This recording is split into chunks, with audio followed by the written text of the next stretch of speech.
Kaze neza muri KSP Rwanda, ikigo gitanga amasomo agezweho kandi mu gihe gito. Ayo masomo ni filmmaking and video production, photography and graphic design, journalism and communication, acting for film and television, computer, music, hospitality and multimedia. Kandi tukaba twigisha indimi zitandukanye arizo Icyongereza, Igifaransa n'Icyarabu. Tukaba tunatanga amasomo kuri permis na provisoire. Tuguhuze na bamwe mu banyeshuri bacu umenye amakuru y'ibyo biga nuko bamenye KSP Rwanda. Assalamu alaikum wa rahmatullahi wa barakatuh. My name is Katushabe Sharifa. I study at KSP and I major in photography and graphic design. My journey to KSP was through a friend who is good at designing. So he linked me with the person responsible for this good feature. So I applied and I enrolled, and so far I've gotten skills, a lot of skills in graphic designing. Of course, that is what I major in right now. In photography, we learned about how to take good photos, how to take portraits, how to take landscapes and all. And that knowledge can be applied in a lot of things. In graphic and designing, that is where my passion lies. I love a lot of designing and all. So I got a chance to pursue my passion. Yes, when I say passion, I graduated in bachelor's, but I decided to come and add on a skill that would improve, that would weigh my degree. So in graphic design, we learned a lot of things. For example, designing logos, flyers, brochures, and all. It has helped me a lot because I'm using a lot of apps to uplift, okay, to help my other friends, teach them, and all. In designing, so far, I have a job right now, and it's been a short period of time. I design shirts on Teespring, and this is through the knowledge I've gotten in graphic design from KSP. So I urge you to come all lovingly to join this good institution. The teachers are friendly. They have scholarships. You can apply for a scholarship. There is an exam you sit for, and when you pass, you can have that scholarship, or you can decide to pay all. So thank you very much. I hope you get what you want. Thank you. Amazina yanjye nitwa Ishimwe Chance, ntuye Kacyiru, nkaba niga muri KSP Rwanda Multimedia. Ko namenye KSP ni umushuti wanjye wampaye link kubera ko nari namuganije ko nshaka kwiga ibintu bya short courses, bo andangira yuko muri KSP habayo ayo makosa. Ndareba nsanga harimo multimedia, harimo journalism, harimo filmmaking and video production, na photography na graphic design. Ngiye kubera ko byinshi muri byo nabikundaga, nahisemo kwiga multimedia. Mu byo niga muri KSP Rwanda mbona bizamfasha mu guhangana ku isoko ry'umurimo hano hanze. Nk'urugero nko gufotora, gufata ama video agiye atandukanye, kuba nakora filime runaka n'ibindi bigiye bitandukanye nize muri multimedia. Umusanzu ngiye gutanga nuko hari bimwe nabonaga bitagenda neza, ngiye kuba nahindura. Cyo nabwira urubyiruko rugenzi rwanjye nuko nabashishikariza kugana KSP kuko hari amacourses menshi. Ushobora kuba uri interested mu kwiga filmmaking cyangwa ukiga graphic design cyangwa ukiga n'ururimi, nabyo barabyigisha. Nabashishikariza kugana KSP bakaza bakiyandikisha. Amazina yanjye nitwa Ubu Esther, nkaba nigamo hano muri KSP Rwanda, Gito Skills and Professionalism. KSP Rwanda nayimenye twari twagiye ahantu, umuyobozi araza aritubwira, turayumva, numva ndayikunze bitewe n'ibyo bigisha. Nyine twabonye flyer yayo, tubona ko bigishamo photography and graphic design, filmmaking, journalism. Nabonye ibyo byose mbona photography and graphic design ariyo numva nakwiga. Impamvu nayihisemo ni uko nakundaga nyine ibintu bijyanye n'amafoto, yaba kweditinga, nkabona no kuba wakora ibintu bya graphic design ni ibintu byiza cyane, nibyo nakundaga, niyo mpamvu nabihisemo. Ikintu nabwira umuntu ushaka kuza kwiga muri KSP Rwanda, KSP Rwanda ni ikigo cyiza gifasha abanyeshuri mu kwiga short courses mu gihe gitoya, kuko nk'ubu ngubu tumaze amezi makeya twiga kandi ibintu twize twarabifashe neza ku buryo twajya hanze tugakora akazi. Muri KSP Rwanda batanga scholarship ku muntu ukoze exam akayitsinda, araza akiga yishyura amafaranga make cyane. Inyungu iri mu kuba niga muri KSP Rwanda, usibye no kuba twishyura amafaranga makeya tukabona ubumenyi bwinshi, hari nyine tubona ubumenyi bwinshi cyane ku buryo ubu ngubu igihe gitoya maze niga maze kumenya ibintu byinshi muri photography and graphic design. Urugero nko muri photography nshobora kuba nakora passport photo, nshobora kuba nakweditinga amafoto, nshobora kuba nakoresha kamera, n'ibindi nka photo manipulation, ibintu nk'ibyo. No muri graphic design nshobora kuba nakora amarogo, nakora ama business card, nakora ama flyer, nakora ama banner. Urumva ko ari ibintu byiza cyane kandi ubimenya mu gihe gito cyane. Nitwa Iradukunda Ange Clement, nkaba nturuka Nyamirambo. Nkaba narasoje kwiga kaminuza muri 2017 muri Urban and Regional Planning muri Geography. Ubu ngubu aho naje kwiga muri KSP Rwanda filmmaking and video production na photography and graphic design. Impamvu naje kwiga filmmaking and video production na graphic design na photography nuko nakuze nkunda film, especially cartoon, nkatekereza nanjye kuba nazakora filime cyangwa se ikindi kintu umuntu yakora kimuvinga akereka abantu. Icya kabiri cyatumye bishishikarira cyane nuko nabonye quality n'uburyo ibintu byanditsemo, nkurikije ibyo nakuze ndeba mu Rwanda hari ibi bitaragerwa, ndavuga ati nanjye nkoze ikintu hari aho nabasha gukora industry ya sinema nyarwanda nkajya handi hantu nyigeze. Nza gusanga noneho kwiga neza filmmaking hari igihe bizasaba ko hari ibintu bimwe ugomba kubuzi nk'ama design uzakenera mu bintu uzaba uri gukora muri filmmaking. Nkurikije filime ndeba zo hanze ziri professional, hari ama graphic ubonamo kandi bigoye ko wabona muri filmmaking. Niyo mpamvu yatumye mitamo kwiga na photography na graphic design, kugira ngo ama design nge mbasha kuyatekerezaho nakoresha muri film naba nabashe gukora cyangwa se ndi kwandika. KSP Rwanda ikintu cya mbere kumfashamo ni ukumbe no kwanza kubona ko ibintu bishoboka, kuko ibyo naburaga ndimo ndabibona, kumenya kwandika, kumenya gukora, kumenya movement no kura film ukanayisobanukirwa uburyo yakozemo. Ndizera nashidikanya ko ibyo natekerezaga kuzabona muri KSP Rwanda nzabibonamo.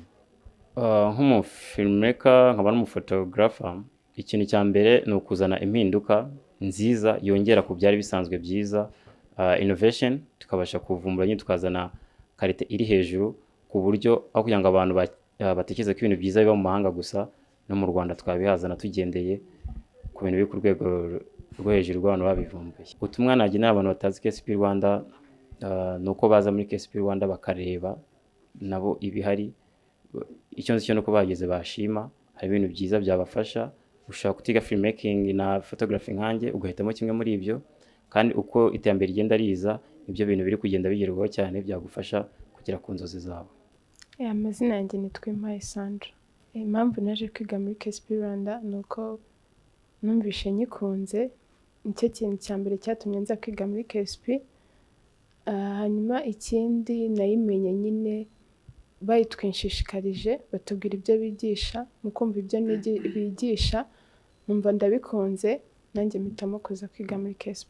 Murakoze. Ikintu niga muri KSP Rwanda niga photography and graphic design. Icyo nashishikariza umuntu wifuza kubyiga, icya mbere no kubikunda, kuba bikunze ibindi byose birizana. Ikindi kandi ni ibintu byiza byagira icyo bigufasha, bikagira aho bikuvana, bikagira naho bikugeza. Nk'umwana w'umukobwa wifuza kwiga photography and graphic design, nta mpamvu yo kwitinya, kuko ni ibintu byiza, ntago uvuga ngo byagenewe abahungu cyangwa se abagabo. n'umwana w'umukobwa birashoboka cyane. Cyambere no kwigirira icyizere ukumva ko ibintu byose bishoboka. Nanjye naje kubyiga nyine numva atari ibintu bishoboka ku mwana w'umukobwa, ariko nasanze ari ibintu bishoboka cyane, bikaba bifite aho byakuvana bikajya n'aho byakugeza. Nkurikije uko naje mbere meze nuko n'urwego ngezeho ubu ngubu, mbere naje nta kintu na kimwe nzi, ariko kuri ubu ngubu nshobora gukora ibintu byinshi bitandukanye, haba muri photography cyangwa se muri graphic design. Urugero mmereye kuri photography, twize ibintu byinshi, harimo ibya photo manipulation, photo editing. Ibyo ngibyo ndakeka ku rwego ndiho ndiyizera neza cyane ko nshobora kubikora kandi nkabikora ku rwego rwiza. Tugiye muri graphic design, nshobora gukora amalogo, ama business card, nabyo nkizera yuko nabikora neza ku rwego rushimishije. Nitwa Tuguhuze Jean Eric, mu rugo ni iwacu ni Kayonza mu ntara y'Iburasirazuba, umurenge ni wa Rukara. Nkaba naraje kwiga muri KSP Rwanda muri music department. Namenye KSP Rwanda umunsi nyine twari turi mu gihe cy'urugerero nk'abanyeshuri twari dusoje amashuri yisumbuye. Twaje kugira ibiganiro muri bamwe mu bakozi ba KSP Rwanda, atubwira ibyiza byayo, atubwira uko ikora, atubwira aho iherereye. Numva mba interested, biba ngombwa ko nanjye najya kwiga bitewe nuko nakundaga umuziki kandi bakaba bawigisha neza. Nza kwiga muri KSP, napuranze kuri scholarship, ngira amahirwe baramfata, nza kwiga nijya kuri scholarship. Ikintu cy'ingenzi kandi cyambere cyiza muri scholarship muri music, bigisha gitari neza kuko niyo instrument nakundaga n'ubundi muri musique, rero bayigisha neza cyane. Byatumye nyine numva nyikunze cyane kandi nkumva nzayimenya cyane. Amazina yanjye ni Muri Latifa, nkaba ndi umunyeshuri hano muri KSP Rwanda, nkaba ndi umunyeshuri muri department ya provisoire. Kuri ubu nkaba narabashije gukora ikizamini nkatsinda ku manota 18. Nagira ngo nkangurire n'abandi bana b'abakobwa bose gutinyuka, ntumve ko ari ibintu by'abahungu cyangwa se by'abasore, yuko nabo bashoboye. Nyuma yuko maze gukorera provisoire nkayitsindira, ubu nkaba nteganya gukomeza nkakorera na permis muri kategori B. Nagira mbakangurire muze muri benshi, muze mwiyandikishe namwe mubashe kugera ku nzozi zanyu. My name is Arania Umutoni. I come from Nyamirambo. I'm a high school graduate. I just graduated last year. I studied mathematics, computer science, and economics. The reason as to being, I came to study photography and graphic design in KSP. The first reason, it's because graphic design is mostly wanted on the market, because all the people, all the world right now are more advanced in technology. That's the first reason as to why I came to study photography and graphic design in KSP. As an advice to all the girls who fear to study sciences, actually they are very hard, but doesn't mean it is impossible, because everything is possible. And probably when you are a girl and you go for photography, you go for graphic design, it can be very good, because whenever a person sees you with a camera and you're a girl and everyone is like, wow. So it means it is the first motivation to remove that mentality of saying girls are not able, because we are able of doing everything. That's what I would tell all the girls. They should unlock their potential experiences so as to become brighter girls and ladies in Rwanda. The contribution to the career that I'm doing, it is to use my mental experiences so as to solve the problems which are here outside the world. Because graphic design is probably needed. It's everywhere we go, even in universities, in jobs, everywhere graphic design is needed.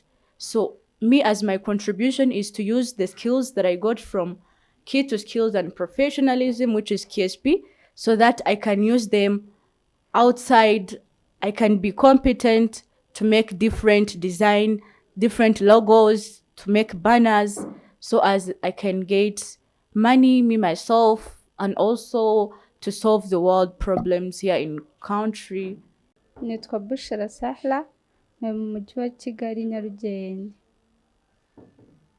Narangije kwiga segonderi nize networking mu karere ka Musanze. Naje kwiga muri KSP Rwanda bitewe n'amakuru nari maze kuyumvaho, ugira ibintu byinshi bigiye bitandukanye. Gusanga bafite ibintu bihuye na career yanjye yo kwandika movies n'amashort story. Ni mpitamo kuza hano kugira ngo nongere ubumenyi bwanjye. Uruhare rwa KSP mu kuzamura impano yanjye nk'ubu ngubu mu bintu twize muri filmmaking harimo kwandika script. Mbere nandika nta mategeko nagenderagaho yo kwandika inkuru yanjye cyangwa se film yanjye, ariko kuva naramenye script uburyo yandikwamo ubu ngubu ndabyandika ku buryo buri muntu wese ugiye kueditinga cyangwa kuyishutinga ashobora kumenya amategeko ayigenga kandi ntahari. Ikintu nakunze cya mbere muri KSP Rwanda ni ukuntu abantu babanye baho. Ari abanyeshuri biga bitandukanye, hari abiga photography, hari abiga hospitality, bose bagirana umubano. Ikindi abayobozi baho ntago bita cyane ku bibareba gusa, ahubwo bagerageza no kumva ibiri mu bo bigisha cyangwa se babereye indemyabigwi kugira ngo bamenye ngo babitekerezaho iki, bazabikora mu buhe buryo. Nk'umuntu wize filmmaking muri KSP Rwanda, iyo ndi kureba filme hari byinshi mbonamo, uburyo yanditswe, uburyo yashutinzwe, ngenda mbasha kumenya nimba abantu bari kuganira bahagaze, uwayifashe yayifashe gute, byitwa ngo ki, ese ngiye kuyifata ndayifata mu buhe buryo, ni gute nshobora gufata iyo film ikaza igaragara nk'iyundi yafashe, cyangwa se nkagira ikindi kintu nongeramo kandi kikaba cyiza kuruta ibyo we yafashe. Ikintu nabwira abakobwa bagenzi banjye ni uko nta gitsina cyagenewe gukora ikintu runaka. Even ushobora kuba uri umuhungu ariko utashobora gukora nk'ibyo nakora muri filmmaking. Icyangombwa ni ugutekereza byagutse kandi ugatekereza bigari cyane, ushobora gukora nk'ibyo umuhungu yakora. So wabikora kandi wagera kure wifuza, gerageza utinyuke. Ushobora kuba udafite ubushobozi bwo kuza kwiga nk'uko naje kwiga 100%, ariko KSP Rwanda ishobora kugufasha. Abantu bataramenya KSP nabifuriza kuyimenya, kubera yuko ushobora kuba udafite career nk'iyanjye, ariko ushobora kuba ufite indi career wakisanga muri KSP. KSP ntago ari mbi pe, igira ibintu byinshi. Ushobora kwisanga muri hospitality, ushobora kwisanga muri graphic design, ushobora kwisanga muri photography. Ibyo byose KSP irabifite. So karibu murisanga, kandi burya ngo ujye wabo nta seti birenge, turabategereje cyane. Ku butumwa nahereza aba filmmaker bose muri rusange, harimo nabo twigana, mbere na mbere mbanze mbashimire, mwambere inshuti nziza kandi abavandimwe beza. So abandi bari hanze nibo tureberaho kugira ngo tuzamenye ngo twebwe twahindura ibiki. Ababikora neza bakomereza aho ngaho, n'abakiri hasi bakomeze bajye mbere.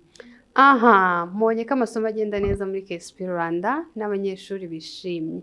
Iyandikishe uciye kuri wa@ksprwanda.com cyangwa uduhamagare tugufashe kuri 0785 47 86 cyangwa wadusanga aho dukorera mu mujyi wa Kigali muri Centre Saint Paul hafi ya Sainte Famille. Murakaza neza.